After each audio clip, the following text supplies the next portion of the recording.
Salam kerahiman.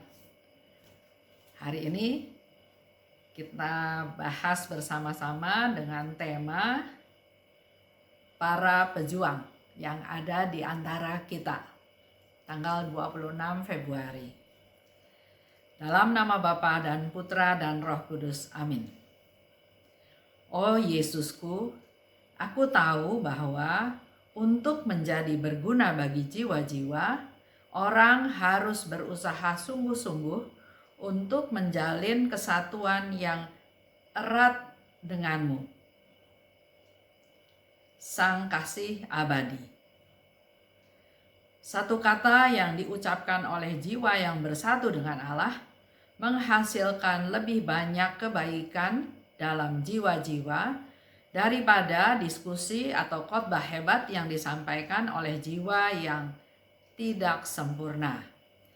Diary nomor 1595. Itu yang hari ini diajak oleh Suster Faustina untuk kita renungkan bersama-sama. Jadi Suster Faustina katakan bahwa untuk menjadi berguna buat banyak orang, berguna buat jiwa-jiwa, tidak hanya sekedar mau, tidak hanya sekedar kemauan, tapi juga harus dengan satu tindakan, yaitu bersungguh-sungguh untuk menjalin kesatuan yang seerat mungkin dengan Tuhan.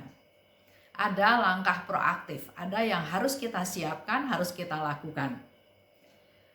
Dan dikatakan lebih lanjut, satu kata dari jiwa yang bersatu dengan Allah, jadi ada Allah dalam diri kita, menghasilkan lebih banyak kebaikan untuk jiwa-jiwa daripada mungkin dengan khotbah atau dengan pengajaran atau dengan diskusi dari orang-orang yang tidak sempurna. Nah, kita coba lihat ya, banyak orang tua yang sudah tua, yang sudah di rumah saja, yang mungkin umurnya sudah 80 ke atas, dia merasa hidup ini buat apa ya?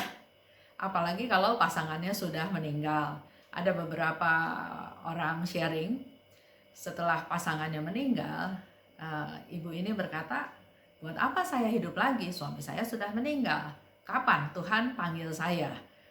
Saya sudah siap pulang. Atau ada juga seorang bapak yang merasa sepi ya, kesepian, ditinggalkan oleh istrinya yang boleh dikatakan meninggal mendadak. Nah, pertanyaan ini mungkin kita bisa renungkan dengan memperoleh jawaban dari renungan hari ini. Lihat ya, kita lihat Suster Faustina. Dia muda, dia sakit-sakitan dalam arti dia menderita sakit TBC yang makin lama makin parah. Tapi dia punya suatu tujuan dalam hidup ini.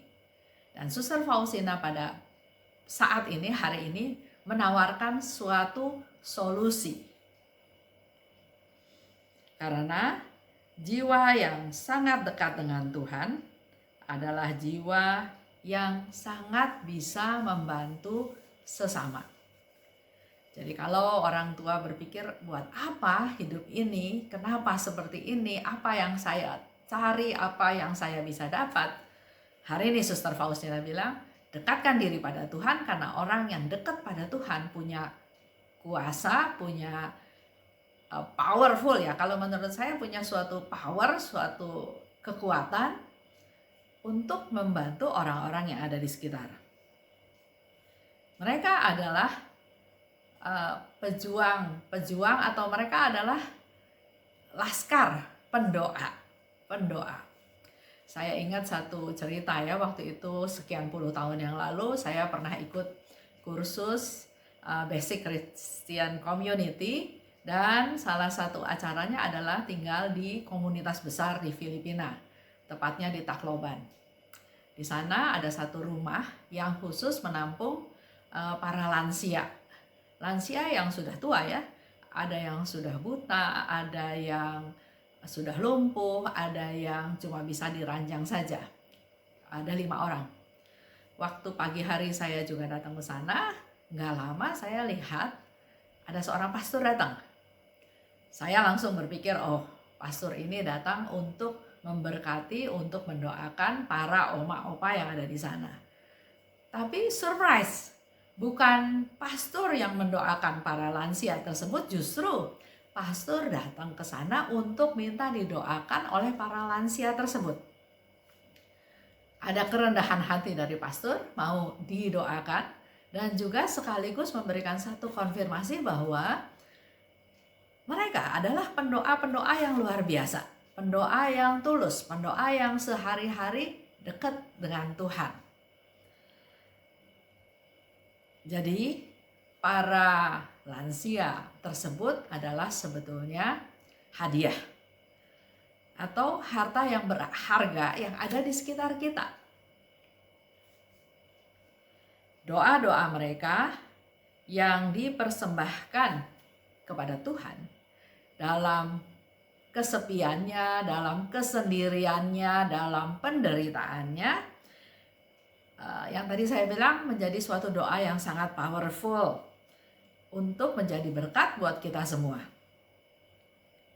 Nah, sekarang saya mau ajak Bapak Ibu untuk berpikir atau untuk merenungkan apa yang bisa saya buat untuk mereka hari ini. Bagi mereka yang masih punya orang tua, atau ada orang lansia yang ada di sekitar kita, apa yang mau kita lakukan terhadap mereka, karena mereka adalah bisa menjadi pendoa-pendoa yang luar biasa. Kita hening sejenak. Mari kita berdoa. Terima kasih Tuhan untuk pencerahan yang Engkau berikan pada kami pada hari ini. Memang benar Tuhan, Engkau ingatkan bahwa ada banyak pejuang-pejuang di sekitar kami yang berdoa dengan sungguh-sungguh, dengan tulus untuk kebaikan kami. Ampuni kami Tuhan, karena kami kadang-kadang melupakan mereka. Lupa mengunjungi mereka, lupa berterima kasih kepada mereka, lupa untuk menunjukkan kasih kami kepadanya. Oleh sebab itu, dengan penderitaan mereka, Tuhan,